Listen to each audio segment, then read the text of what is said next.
Bonsoir, je m'appelle André Nyohorium, manager général de la Jobas Academy. Je salue tout le monde et tout d'abord mes remerciements à nos fans de la Jobas Academy du Sénégal et à l'extérieur. Nous saluons de passage à Logis France, notre partenaire.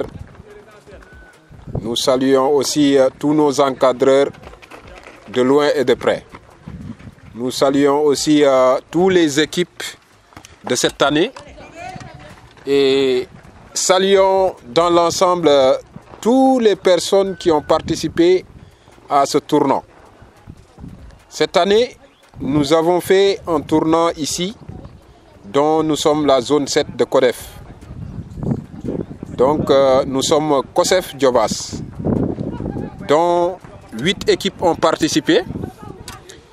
et nous sommes sortis en finale avec nos 3 catégories,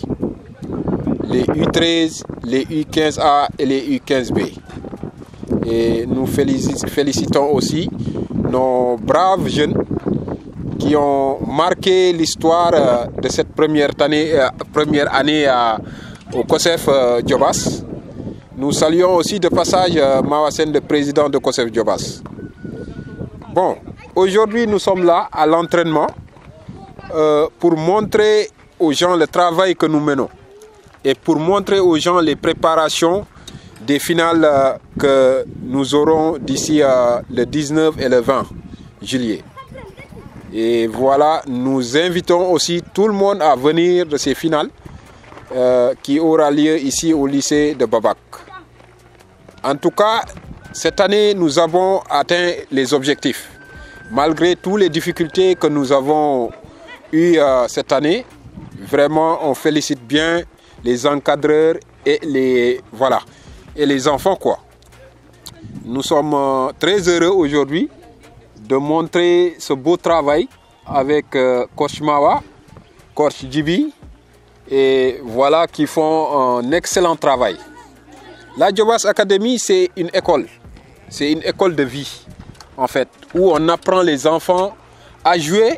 et on les apprend à comment vivre aussi dans leur milieu, à s'améliorer dans les études aussi et à faire pratiquer de l'esport. C'est trop important. Et de passage aussi, je ne peux pas ne pas remercier les parents qui sont là, toujours en train de nous encourager à travers les enfants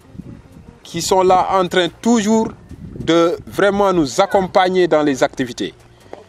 Donc la finale, on peut dire, il sera le 19 et le 20. Et nous avons aujourd'hui bien préparé cette finale. Vraiment, et nous espérons bien avoir des trophées de cette finale. Car 3 catégories, je pense bien, j'espère bien, avec ce niveau de foot, vraiment, j'espère bien que tout ira bien. Alors, ces enfants-là, comme je l'ai dit tantôt, nous les apprenons. Nous les apprenons à bien jouer le foot, mais aussi nous les apprenons à comment vivre dans les maisons, dans le village, dans les villages environnants. Ils sont composés, voilà, il y a des villages de Mbomboy, de Taten Serer, il y a Taten Bambara, il y a Babak, il y a Ker Ibra, voilà. Ces enfants-là, ils se sont réunis ici pour former cette Jobas Academy. Ça fait longtemps, 4 ans, 5 ans, que nous sommes là en train de travailler sur ça. Et on a vu une bonne amélioration. Aujourd'hui,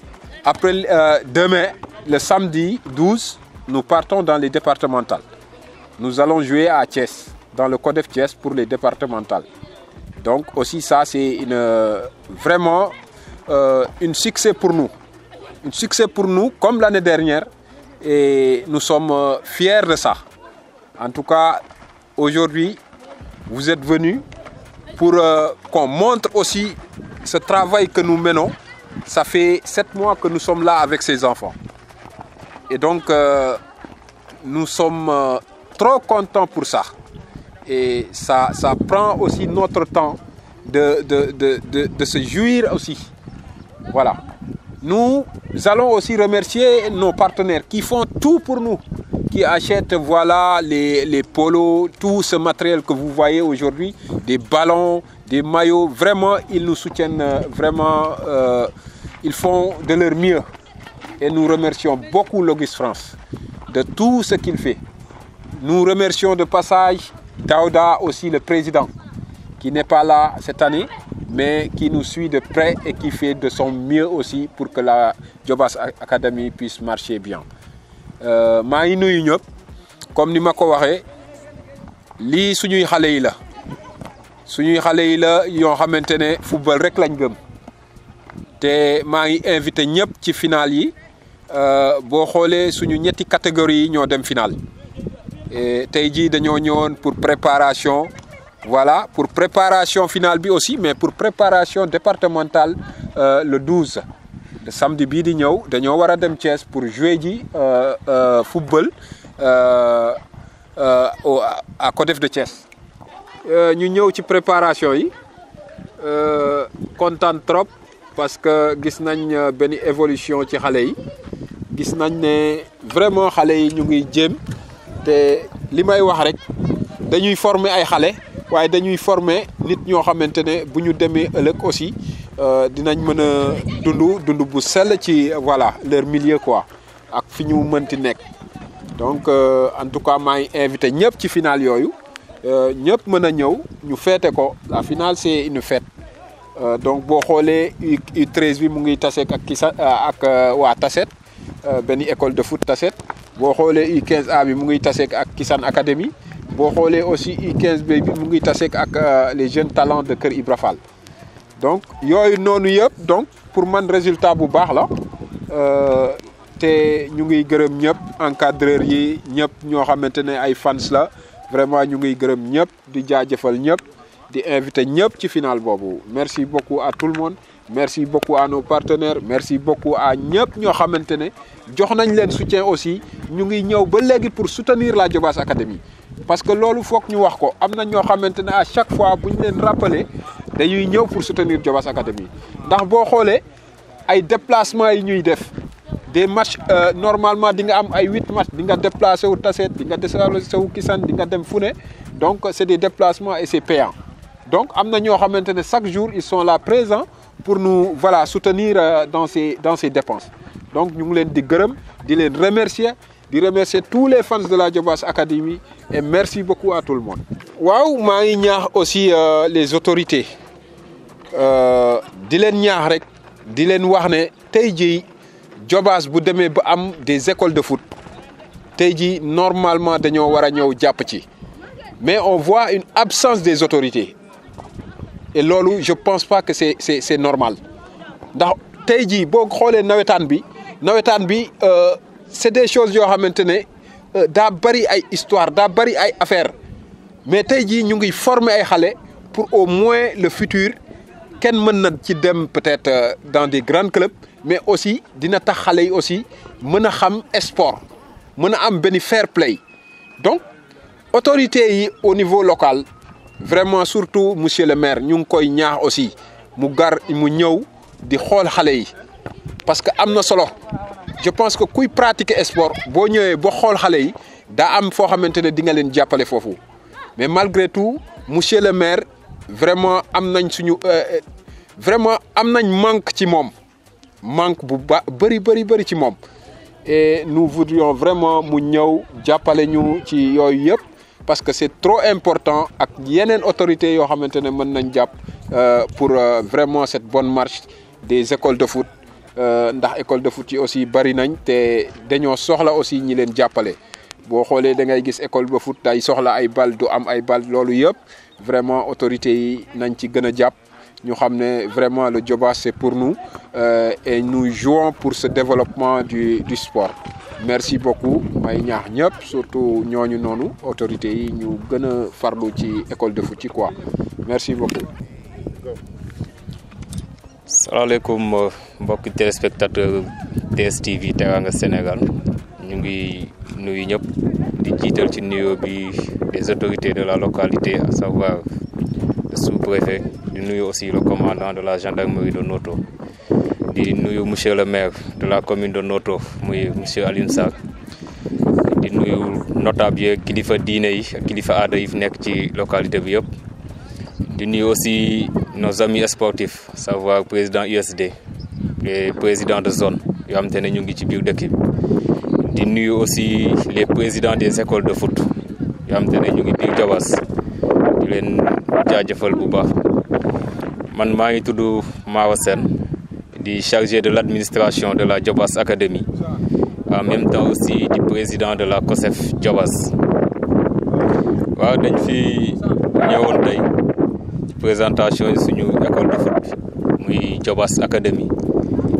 léegi Diobass Academy nag c'est dans le cadre général mais mu ngi basé au niveau du village de Babac président bi di ko nuyu bu baax muy président Daouda xam te ne il ne cesse de ménager aucun effort pour que école de foot bi jëm kanam di nuyu aussi le manager général André Niokho Youm di nuyu le coach Djibi di ci teg aussi le coach Waly Ngom ak Cheikh Ndiaye ñi nga xam te ne aussi ñoo nekk des hommes sur le terrain nga xam te ne ñu ngi jàpp ci encadrement booy yeeg yi fi nekk di nuyu aussi la présidente d'honneur de la Diobass Academy à l'occurrence madame Patricia Segalotti koo xamante ne aussi def na lu am solo ci académie bi aussi buñ koy créer bu ñu toogee dañ mos a toog di waxtaan di xool aussi nu ñuy def ba jëmmal football bi au niveau de la localité ñu amoon fi aussi benn club civil boo xamante ne mu ngi fi buñ démarré club bi aussi ñu gis résultat yi mu daan joxe ci lañ toog xalaataat ne ñun kat buñ bëggee àgg niveau yi gars yi nekk foofu ñu delluwaat à la base bi nag mooy le football jeune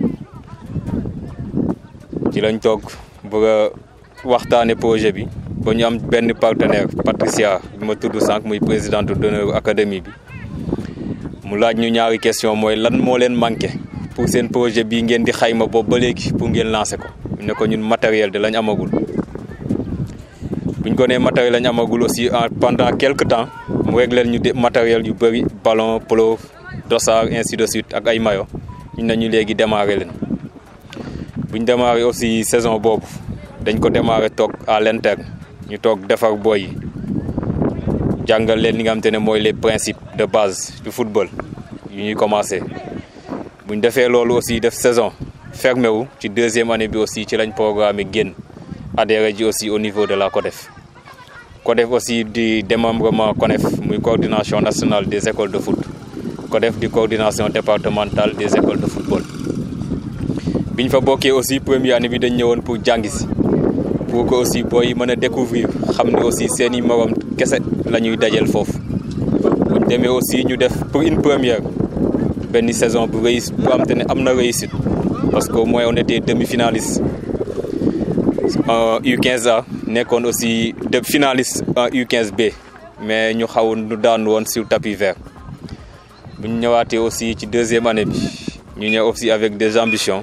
xam ni aussi booy yi au moins am na yor nañ leen 2 ans boo xam te ni instant yi war nañ mën a jëflanteeg ñeneen ñi parce que comme dañ doon door a commencer bu ñëwee deuxième année bi aussi suñu catégorie U15A ñu éliminé ko demi-finale encore mais U15B bi moo nekkoon champion zonal. boo xoolee aussi forme d'organisation bi xawoon na métti trop ci école de foot parce que boo buggee allier éducation et sport ni du doon xamante ne lu bees la ci parents yu bëri parce que dañuy jàpp ni xale bu demee ci école de foot ba déjà day yàq jàng bi te boo xoolee aussi concept yoo xamante ne moom la gars yi mooy sport étude jàng di football te xaw na doy waato parce que foog nga def suivi booy aussi ci école yi te booy yu bëri boo xoolee pratiquement école primaire lañ nekkoon ñenn ñi ñoo nekkoon au niveau du CM parce que boobu amaguñu lycée buñ toogee aussi déplacé wu nañ en tant que administration Diobass Academy dem gisee principal bi am te ne moo nekkoon ci école bi pour au moins ñu mën a am suivi booy yi pour gën leen motiver aussi daan nañ def saa yu ñu defar ces premier semestre wala ñuy def école primaire bu ñu defee premier semestre composition ñu primer les meilleurs élèves pour au moins ñeneen ñi bu gisee ni meilleurs élèves yi kat dañ leen di primer ci école de foot bi ñu mën a góorgóorlu ba beneen yoon aussi ñu bëgg cee bokk parce que xale boo xoolee day roy ci yi muy gis bu gisee ni kii primé nañ ko parce que daa jàng beneen yoon it moom dina def tout pour bokk ci ñi xam te ne moom lañ primé ci football bi aussi pareil parce que dañ daan primé les meilleurs joueurs te loolu yëpp boo gisee ñu mënoon ko mooy suñu partenaire Patricia moom moo ci daan taw travers matériel yi ñu doon yónnee ci lañ doon def yooyu yëpp waaw wow nag métti woon na mais c'était une réussite waaw coach yi chef de manager ko ne foofu ñu ngi entraîné booy di adapté wu par rapport ak yeneen kii pour au moins jëmmal aussi football bi ci biir localité yi buñ dawalee première année 2 années ñu gis ni aussi école de foot nit ñaa ngi commencé instaurer des écoles de football ci différentes localités am te ne ñu ngi biir Diobass buñ demee ba am 5 voire 9 écoles de foot la ñu amoon au départ ci lañ dem waxtaan aussi ak le président de la CODEF muy coach Pape Sow ak coach Khadim ma leen di nuyu de passage ñu ne ñu comme seen localité xaw na xëcc par rapport ak Thiès te école de foot yoo ko dafa metti dinañ ñëw installer leen COSEF nag muy coordination communale yàlla defoon aussi buñ dajee ci rencontre bi ñu tànnoon ma man mi mooy xam te ne mooy jiite COSEF bi nag démarré nañ ren pour une première moom day metti parce que dès l'instant am na pratique yi ñu tàmmoon muy les règlements nawetaan ak ñenn ñi travers règlement fédération sénégalaise de football te ñu gis ne aussi par rapport ak règlement CONEF bi day am changement parce que pour ñu adapté wu bi ak problème de compréhension bi di nga expliquer ba sonn pour nit ñi mën a comprendre ñoom ko nit ñëpp mën a comprendre du coup loolu aussi problème la woon ci ñun parce que boo xoolee par rapport à la fédération catégorie U13 ak U15 limité wu ko ku nekk ci biir âge bi mën na koo jouer mais quant à la CONEF di cee instauré poids ak taille boobu nag xëy na ñu mel ni man pour ñu comprendre ko daan na jafe ci ñoom parce que da ngay gis ñaari boy yoo xam te ne peut-être kii mag ak rakk lañ mag ji mën a jouer U15A te rakk ji daanaka génn na ci catégorie bi loolu nag pour nga comprendre ko moom foog nga fréquenter gars yi benn saison ñaar pour au moins mën a comprendre principe boobu buñ démarré championnat bi aussi joué nañ ba fu mu ne final kese ñu dese joué nañ en catégorie U13 à travers ay plateau lañ doon organiser te 7 écoles de foot ñoo adhéré woon 2 yi ci ñu woon bokk parce que problème bi ma wax sànq mooy problème mu taille yeeg poids yi moo leen xawoon causé problème ba ñaar ñooñu mu dee retiré wu bu ñu joué U13 joué nañ U15A joué U15B yàlla def aussi ci catégorie yëpp joué nañ ba ñuy waajal final yi en même temps aussi di waajal phase départementale parce que suñu zone aussi war na présenter catégorie bu ne 2 éléments muy à savoir les finalistes ba suñu première équipe mu ngi joué le samedi bi muy en catégorie U15A Diobass Academy war a dajeeg Esprit Foot samedi terrain Diwane au niveau du centre de course bu Thiès waaw final yi aussi le 19 la ak le 20 xam naa foofu laay jàllee de passage lancé waale appel nos autorités lancé waale appel aussi les acteurs du mouvement navétane bi nga xam te ne aussi ci sport bi lañ nekk comme Diobass aussi dafa bindoo ci ñaari anam am na localité yu bokk ONCAV am localité yu bokk ONGAM bi wane ne yëpp football bi la ñuy servir ñu bëgg ñoom ñëpp ñu booloo ñu dellu ci football jeune bi petite catégorie bi parce que base bi foofu la nekk nga am ko ñu dellu ci football jeune bi bu ñu bëggee aussi Diobass marqué empreinte am au niveau départemental voire régional ba national nañ dellu ci xale yi ñu booloo doon benn say ñuy xàcceendoo di dóorandoo kii diw fii la bokk diw fee la bokk yow lépp amul njëriñ ñun ñëpp benn dénominateur commun la ñu am muy Diobass kon ñun ñëpp ñu yëngu ci wàllum football war nañ ñëw jàpp ci club bi nga xam te ne moom moo ñu boole ñun ñëpp parce que boo xoolee aussi Diobass rek laa gis club civil ne fi les acteurs du mouvement navétane toog à l'écart par rapport ak yeneen localités yi ngay gis parce que bu ñu demoon aussi di dajee gars yi ñi ñuy dajeel ci nawetaan yeeg lañ fay fekk muy dirigeant muy encadreur et consort mais fii Diobass moom ku ne daa toog ci waxam su boobaa aussi léegi li may wax aussi par rapport ak suñu autorités yi damay commencer ci monsieur le maire de la commune muy monsieur Alioune Sarr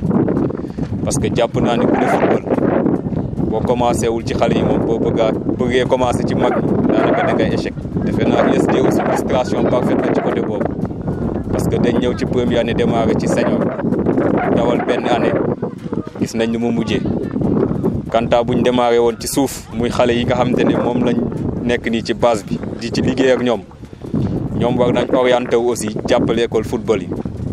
jàppale école football yi nag ci subvention lay commencé d'abord subvention parce que boo xoolee ci biir commune am na budget ak rubrique boo xamante ne dañ koo jagleel jeunesse et sport jeunesse et sport nag xaajatlewul kenn newuñu aussi mouvement nawetaan kese moo ko war a yóbbu jël ko yóbbu wala ñu jël yëpp jox ko mouvement nawetaan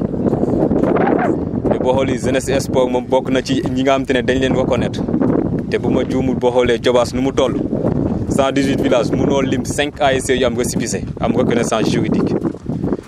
kanta boo ñëwee école football yi aussi buñ ko séddale woon ci yoon maanaam sax ñoom ñooy am école nawetaan yi football yeeg ASC yi du ñu am yooyu aussi foofu la ñuy commencé ñoom subvention yi ñuy séddale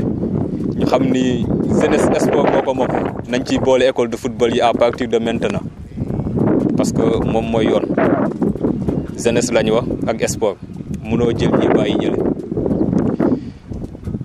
di ñaax aussi yeneen autorités yi savoir suñu honorable député bi fi ne muy Abdoulaye Mbassor Faye ak yeneen responsable politique yu yëngu biir Diobass yëpp ñu xam ne aussi football bi buñ ko bëggee développer ci commune bi nañ dellu ci xale yi en même temps aussi nañ defar aussi des infrastructures adéquates pour ñu mën a football parce que boo xoolee aussi terrain yi ngay gis au niveau du Diobass yëpp bii moo ci gën a plat yeneen yoo def dem yëpp ay suuf la pourquoi pas aussi ñu dépasser benn étape ñu defal ñu benn terrain gazonné boo xamante ne au moins bu suñu équipe yi jógee fii dem au niveau de la ville ñu mën a adapté wu par rapport li ñu fay fekk parce que c'est très rare ba nii phase départementale Thiès joué tuñ ko ci terrain sablonneux yeeg wala terrain yu mel kekk yu mel nii te buñ fa demee aussi pour booy adapté wu wala pour jeunes yi adapté wu day jafe du coup aussi war nañ orienté waat seen politique sport bi ñu gën a defaraat seen toogaay ñoom di ñaaxaat aussi encadreur yeeg coach yi ne ci commune beeg président ASC yi président de zone yi ñu xam ne football bi ñun ñëpp a ko bokk football bi ñun ñëpp a ko bokk kenn ku ne boo toogee ci sa wax rek bëgg a liggéey du sotti nañu booloo doon benn donc nañu booloo doon benn bu équipe jógee Diobass war a représenter ci Diobass au niveau des phases départementales ñun waa Diobass ñëpp ñu bootu ànd ak moom gunge ko ci côté yëpp am ko ci côté yëpp ñu xam ni Diobass couleur Diobass la dem représenter ji bu dee Ndiol Diobass la demul représenter ji Ndiol Diobass bu dee Fessane la demul représenter ji Fessane zone beeg commune bi la dem représenter ji nu mu valable foofu aussi noonu la valable ci école football yi Diobass Academy représenté wul Diobass Academy kese mais zone 7 COSEF Diobass lay représenté parce que balaa ñooy tudd Diobass Academy sa COSEF Diobass zone 7 la ñuy jiital ba pare. Bonjour, je m'appelle Mohamed Lamine Dione. Je suis pensionnaire de la Diobass Academy. Je suis adjoint capitaine des IKSB. J'invite tout le monde à venir passer les finales avec nous. Nous remercions nos pensionnaires et tout l'encadrement. Les coachs, nous les remercions. Diobass Academy est une école de vie.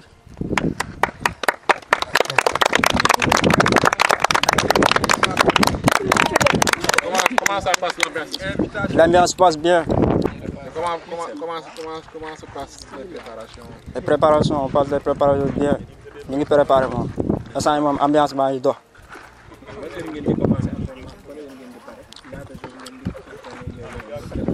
En semaine bi ñu ngi entraîné 3 jours. ñu ngi commencé 16h30. ñu tas ay 19h yooyu lañu tas. yow bokkoon nga ci finaliste daaw bi. Finaliste daaw bokkoon naa ci kay. waaw. final bi ngeen demee Thiès lan nga fa jàng ak ban yëg-yëg nga amoon bi ngeen jëlee seen bi ngeen amee seen premier trophée bi. mbégte ban yëg-yëg ngeen amoon ak bi ngeen ñëwee fii nii lan ngeen def ak kii ni doon xaar ci yéen yëpp ba matal ngeen. waaw parfaitement def nañ moitié bi ndax dem nañ ba final ñu jël ko départemental la ñu mujjee toogee. léegi ren instant yii ñu ngi préparé ñaari final ak départemental mais incha allah départemental bu nañ koo jël ren te gëm nañ ko te dañ ko def incha allah.